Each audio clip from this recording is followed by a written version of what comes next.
तो मूवी के स्टार्ट में ही हम एक हैकर से मिलते हैं जिसे फ्रैंकी नाम के एक आदमी की कॉल आई है। फ्रैंकी हैकर को टास्क देता है बैंक के सर्वर्स को हैक करने का। उसके ऑर्डर देते ही हैकर काम पे लग जाता है और सिर्फ 10 मिनट के अंदर अंदर वो बैंक के सारे सर्वर्स हैक कर चुका था, जिसके बाद उसने बैंक से कई $100 मिलियन फ्रैंकी के अकाउंट में सेंड करना शुरू कर दिए थे। अब सीन यहीं से कट होता है और हमें एक साइबर सिक्योरिटी कंपनी को दिखाया जाता है जहाँ के एम्प्लॉयज उसी बैंक में होने वाले साइबर अटैक को रोकने की कोशिश में लगे हुए थे, जिसका सर्वर फ्रैंक ने हैक करवाया था। साइबर सिक्योरिटी के सभी एम्प्लॉयज इस साइबर अटैक को रोकने की कोशिश में थे, लेकिन बुरी तरह नाकाम हो रहे थे।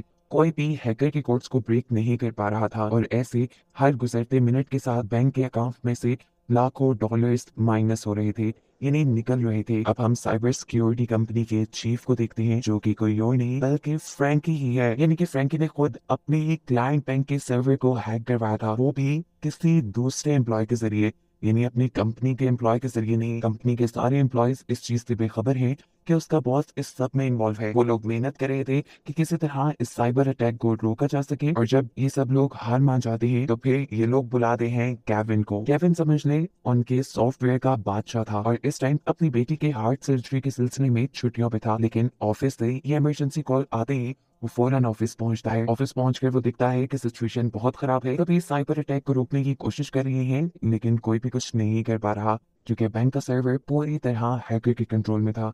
केविन भी शुरू में ऐसे ही कुछ कोडिंग्स के जरिए इस हैकिंग को रोकने की कोशिश करता है, लेकिन जब वो इसमें नाकाम हो जाता है तो फिर वो अपना एक नया सिस्टम उनके सर्वर में इंस्टॉल करता है।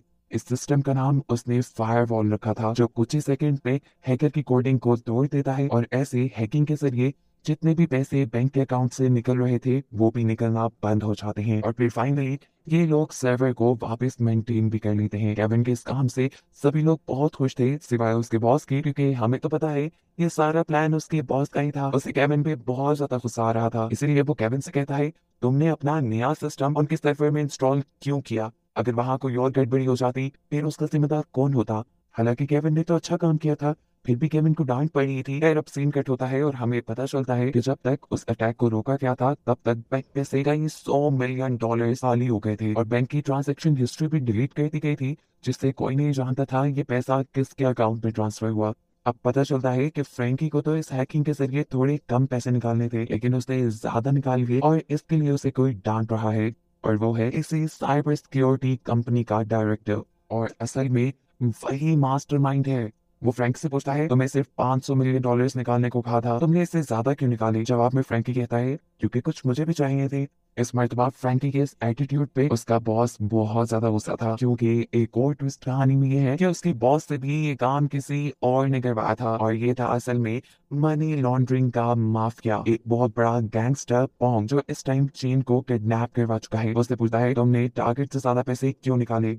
चेन कंफ्यूज था, वो उससे कहता है मैंने नहीं, फ्रैंकी ने ज्यादा पैसे निकाले हैं, मुझे तो खबर भी नहीं थी। ये सुनकर वो गैंगस्टर से कहता है तुम अभी फ्रैंकी और उसकी फैमिली को डिनर पे इनवाइट करो। वो ऐसा नहीं करना चाहता था क्योंकि जानता था कि ये गैंगस्टर उनके साथ कुछ गलत करेगा, लेकिन उसे ब्लैकमेल करने के लिए वो गैंगस्टर यहाँ चेन के भाई को ले आता है। उसके आदमी उसके मुंह पे पॉलिथीन शीट बांध देते हैं और उसके सामने ही उसे मारने लगते हैं। लाचार चेन को फ्रैंकी को कॉल करके डिनर पे इनवाइट करना पड़ता है। फ्रैंकी भी वहां जाता है और जब वो रास्ते में ही था तो तब गैंगस्टर के लोग उसकी गाड़ी को हैक कर लेते हैं। उन्होंने गाड़ी को हैक करके उसके सभी दरवाजे लॉक कर दिए थे और फिर स्पीड फुल कर दी थी। फ्रैंकी जो कि इस टाइम गाड़ी चला रहा था, उसे कुछ समझ नहीं आ रहा कि उसकी गाड़ी के साथ क्या हो रहा है। वो जब ब्रेक लगाने की कोशिश करता है तो ब्रेक्स भी फेल हो जाती हैं और उनकी गाड़ी का बहुत बुरा एक्सीडेंट होता है। जिस एक्सीडेंट के पीछे कौन है ये बात कोई नहीं जानता। दुनिया वालों को ये एक नॉर्मल एक्सीडेंट लगा जिसमें फ्रैंकी की फैमिली मारी गई। उनकी गाड़ी में आग लग चुकी थी और पूरी फैमिली जल रही थी। इसी चीज की वीडियो वो गैंगस्टर चेन को दिखाता है और धमकी देता है कि अगली बार जरा सी भी गलती हुई तो अपने अंजाम के जिम्मेदार तुम खुद होगे।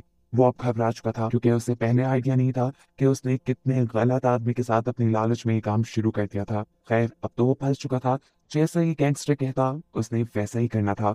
इसीलिए ऑफिस जाकर अब वो केविन को फ्रैंकी की जगह पर प्रमोट कर देता है। साथ ही फ्रैंकी को कंपनी की तरफ से एक घर और गाड़ी भी गिफ्ट की जाती है। अगले सीन में हमें दिखाया जाता है कि केविन अपने ही ऑफिस के एक एम्प्लॉय से बात कर रहा था। वो एक मुश्किल में फंसा हुआ था, उसकी बेटी का स्कूल में एडमिशन नहीं हो रहा था और स्कूल वाले $5 मिलियन मांग रहे थे, जो उसके पास थे ही नहीं। इसलिए वो सोचता है क्यों ना वो स्कूल का सर्वर हैक करके अपनी बेटी का नाम वहाँ एडमिशन लिस्ट में डाल दे। लेकिन ये गैर कानूनी था। वो इसे शुरू पे कहता है लेकिन फिर दरमियान में ही रोक देता है। अभी वो ये सारे काम कर ही रहा था कि अचानक उसने देखा कि उसके अकाउंट में $5 मिलियन आ गए।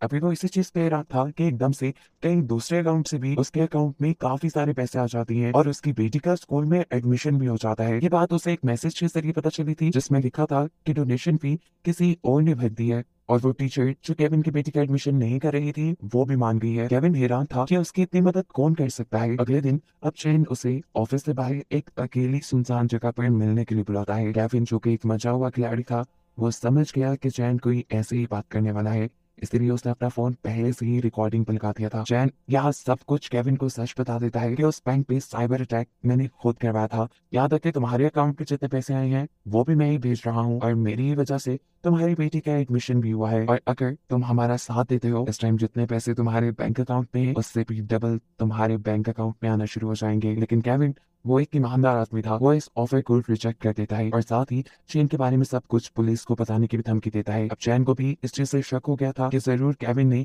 कोई सबूत इकट्ठा करने के लिए रिकॉर्डर अपने पास रखा होगा। वो फौरन ही उसकी पॉकेट से उसका मोबाइल निकाल कर बाहर फेंक देता है। ऐसे चैन के खिलाफ जितने भी सबूत उसके पास थे वो सारे पानी में चले गए। इसके बाद चैन उससे कहता है तुम्हें क्या लगता है हम तुम्हारे बारे में कुछ नहीं जानते, पहले तुम जो थे हमें पता है, थोड़े से पैसों के लिए तुम जेल भी जा चुके हो। केविन जवाब में कहता है हाँ वो सब मैंने ही किया था लेकिन अब मैं वैसा नहीं रहा। ये सब कहकर केविन वहां से चला जाता है। अभी वो रास्ते में ही था कि उसे पुलिस ने रोक लिया। पुलिस वाले उसे पुलिस स्टेशन ले जाते हैं और उसके साथ इन्वेस्टिगेशन शुरू की जाती है क्योंकि पुलिस को पता चल गया था कि पिछले ही दिन उसके अकाउंट में बहुत सारी ट्रांजैक्शन हुई थी। वो केविन से पूछता है बताओ तुम्हारे अकाउंट पे इतने पैसे किसने भेजे, क्या उस साइबर अटैक के पीछे तुम खुद हो? यहाँ केविन पुलिस से झूठ नहीं बोलता, सब सच बता देता है कि हाँ मेरे अकाउंट पे पैसे ट्रांसफर हुए हैं लेकिन इसके पीछे मैं नहीं हूँ, मुझे फंसाया जा रहा है। लेकिन पुलिस वाले उसकी बात क्यों मानते? तब केविन उनसे कहता है मैं इनोसेंट हूँ, इस टाइम मेरे पास इस चीज का प्रूफ नहीं है लेकिन अगर आप मुझे थोड़ा सा वक्त दें तो मैं ये प्रूफ भी आपको दिखा दूंगा और साथ ही मैं इस केस को रिजॉल्व करने में आपकी भी मदद करूंगा और ये पता चला कर दूंगा कि आखिर इस साइबर अटैक के पीछे था कौन। पुलिस उसकी ये डील मान जाते हैं जिसके बाद अब केविन अपनी ड्यूटी पर लग जाता है और पिछले हुए साइबर अटैक की सारी इंफॉर्मेशन इकट्ठी करने लग जाता है, वो भी अपने ऑफिस से। इसी सब के दौरान हम देखते हैं कि चैन ने अब पहले वाले ही हैकर से कांटेक्ट किया है क्योंकि वो एक नया साइबर अटैक करवाने वाला है जिसमें हैकर को एक दूसरे बैंक को हैक करके वहां से $2 मिलियन लूटने थे। अब क्योंकि इस टाइम केविन भी ऑफिस में था उसे ये बात पता चल गई कि चैन ने एक दूसरे बैंक के ऊपर हमला करना चाहा है। इस चीज की खबर वो पुलिस को भी कर देता है और खुद भी इस साइबर अटैक को रोकने की कोशिश में लग जाता है। इस टाइम केविन ने एक नया सॉफ्टवेयर भी बनाया हुआ था जिसको बैंक के सर्वर में इंस्टॉल करने पर ना सिर्फ वो बैंक की हैकिंग रोक पाता है बल्कि वो सारी इंफॉर्मेशन भी कलेक्ट कर लेता है कि कहाँ से उस बैंक के सर्वर को हैक किया जा रहा था और पैसे निकाल कर किस अकाउंट में ट्रांसफर होने वाले थे। लेकिन केविन को अब चेन के खिलाफ सबूत मिल गया था और साथ ही अपने बेगुनाह होने का सबूत भी वो ये पुलिस को देता और उसका केस रिजॉल्व हो जाता। वो इसी प्रूफ को लेकर पुलिस स्टेशन जा ही रहा था लेकिन रास्ते में ही उसे गैंगस्टर के लोग पकड़ लेते हैं। वो उसे वैन में बिठाकर कहीं ले जा रहे थे लेकिन केविन भी काफी ताकतवर था। वो यहाँ के सभी लोगों को मारते हुए गाड़ी खोल कर जल्दी से गाड़ी से बाहर निकल आता है और पुलिस स्टेशन आ जाता है। वो सारे सबूत पुलिस को देने ही वाला था कि तभी उसकी वाइफ वहां पहुंचती है जिसके पास उसके लिए एक बुरी खबर ये थी कि उसकी बेटी को किडनैप कर लिया गया था। उसकी वाइफ को मैसेज किया गया था कि तुम्हारे हस्बैंड के पास जो भी चैन के खिलाफ सबूत हैं वो सभी के सभी अगर वो डिलीट कर देता है तो तुम्हारी बेटी को जिंदा सलामत वापस कर दिया जाएगा। ऐसे में ना चाहते हुए भी केविन ये सारे सबूत पुलिस को ना देते हुए अपने ऑफिस में जाके सभी सबूत चैन को दे देता है। इसके बाद वो केविन से कहता है तुम सिस्टम दोबारा रिस्टोर करो, उस बैंक का सिस्टम जैसा पहले था वैसा करो ताकि वो जो इलीगल पैसे निकालना चाह रहा था अपना मिशन वो पूरा कर पाए। उसके कहे के मुताबिक वो काम करने लग जाता है और इस दौरान वो हैकिंग से ही अपनी बेटी का भी पता चला लेता है। उसकी लोकेशन को केविन अपनी वाइफ को सेंड करता है जो रिसीव होते ही उसकी वाइफ अपनी बेटी को बचाने के लिए निकल जाती है। उसकी बेटी को एक अजीब से स्टोरेज एरिया के अंदर एक ट्रंक में रखा गया था, इसकी वजह से उसकी हालत काफी बिगड़ गई थी। वो अपनी बेटी को हॉस्पिटल ले जाती है जबकि अब उसे पुलिस अरेस्ट कर लेती है क्योंकि पुलिस के पास जान गई थी कि फ्रैंकी ने पुलिस के साथ डील तोड़ दी है। उसके पास जितने भी सबूत थे वो उसने पुलिस को नहीं दिए बल्कि अपनी बेटी को बचाने के लिए इस्तेमाल किए। इसी वजह से अब पुलिस ने फ्रैंकी को ब्लैकमेल करने के लिए उसकी वाइफ को अरेस्ट कर लिया। अब इस चीज की खबर जैसे ही फ्रैंकी को मिलती है तो वो भी बहुत ज्यादा परेशान हो चुका था क्योंकि उसकी वाइफ भी अरेस्ट थी, उसकी बेटी बीमार थी और अब उसके हाथ में सबूत भी नहीं थे। अपनी वाइफ को छुड़वाने के लिए उसे अब चेन और गैंगस्टर के खिलाफ दोबारा सबूत इकट्ठे करने थे। इसके लिए वो दोबारा अपने ऑफिस जाता है और फिर चैन के खिलाफ सारे सबूत इकट्ठे करने के लिए उसके फोन को हैक करता है। यहाँ पर उसकी बैंकिंग एप्लीकेशन को खोलने के लिए उसे पासवर्ड चाहिए था जो उसे नहीं मालूम था, इसीलिए वो बैंकिंग एप्लीकेशन को ही हैक कर लेता है, जहाँ से उसे ये बात पता चलती है कि चैन एक अकाउंट से नहीं बल्कि अपने कई फेक अकाउंट बनाकर ये काम कर रहा था। यानी वो इलीगली बैंक्स को हैक करके पैसे अपने डिफरेंट अकाउंट्स में भेजता था। यहाँ तक कि चैन के पास असल जिंदगी में भी बहुत सारे पासपोर्ट थे, यानी वो हमेशा पूरी प्लानिंग के साथ रहता था। अगर कभी भी फंसे तो वो कहीं पे भी निकल के भाग सकता है। अब वो इन्हीं सभी अकाउंट्स की इंफॉर्मेशन निकालने लगता है तो उसे पता चलता है कि ट्रांजैक्शन हिस्ट्री तो चैन ने पहले ही डिलीट करवा दी थी। अब यहाँ से तो वो पूरी तरह हार रहा था, इसीलिए वो उसकी पर्सनल मैसेज इंफॉर्मेशन हैक करता है, जिसके जरिए उसे ये बात पता चली कि वो एक बहुत बड़े गैंगस्टर के लिए काम कर रहा था। सबूत इकट्ठे करने के लिए केविन ने गैंगस्टर के अकाउंट को हैक करना शुरू कर दिया और साथ ही साथ उसकी कार के सीसीटीवी को भी हैक कर लिया। वो गैंगस्टर इस टाइम एक गोल्फ कोर्स में था जहां पर चैन उसे मारने के लिए आ गया। इस टाइम केविन की किस्मत बहुत अच्छी चल रही थी, उसे चैन के खिलाफ ही तो सबूत इकट्ठे करने थे जो उसके पास थी नहीं, लेकिन चैन ने यहाँ आकर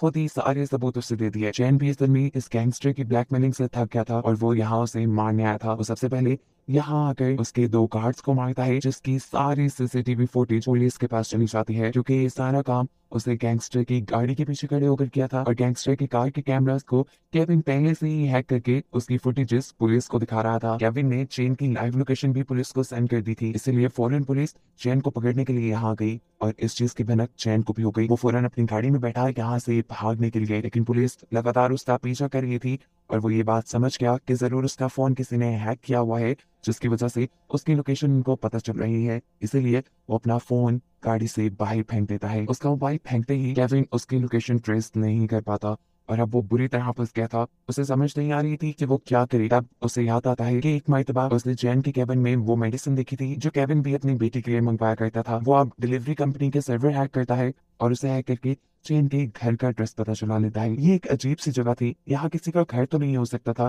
बिल्डिंग में जाने पे जब वो एक कमरे को खोलता है तो वहां पे एक बीमार लड़का लेटा हुआ था। ये और कोई नहीं बल्कि चैन का भाई ही था, जिसे मूवी के स्टार्ट में गैंगस्टर ने उसे ब्लैकमेल करने के लिए पकड़ा था। यहाँ फाइनली अब उसके हाथ चैन भी लग गया था। केविन ने फौरन ये लोकेशन पुलिस को भेज दी। चैन भी ये बात समझ रहा था कि किसी भी पल उसे यहाँ पकड़ने के लिए पुलिस आ जाएगी, इसलिए वो यहाँ से भागने लगता है, लेकिन केविन उसे रोकने लग जाता है। उनके दरमियान हाथापाई शुरू हो जाती है, जिसमें चैन केविन को गोली मारने की भी कोशिश करता है, लेकिन बदकिस्मती से ये गोली उसी के भाई को लग जाती है। और अब इससे पहले कि वो ये दूसरी गोली केविन को मार देता, यहाँ पर पुलिस पहुंचकर चैन को अरेस्ट कर लेती है। चैन पकड़ा जाता है और ऐसे पुलिस की मदद करने की वजह से केविन पे लगे हुए सारे इल्जाम खत्म हो जाते हैं, जिसके बाद अब वो एक आजाद जिंदगी गुजार सकता था। उसकी लाइफ बहुत कंप्लीट थी, जिसमें अब वो अपनी बेटी को कोडिंग सिखा रहा है और यही दिखाते हुए बस ये कहानी यही खत्म हो जाती है।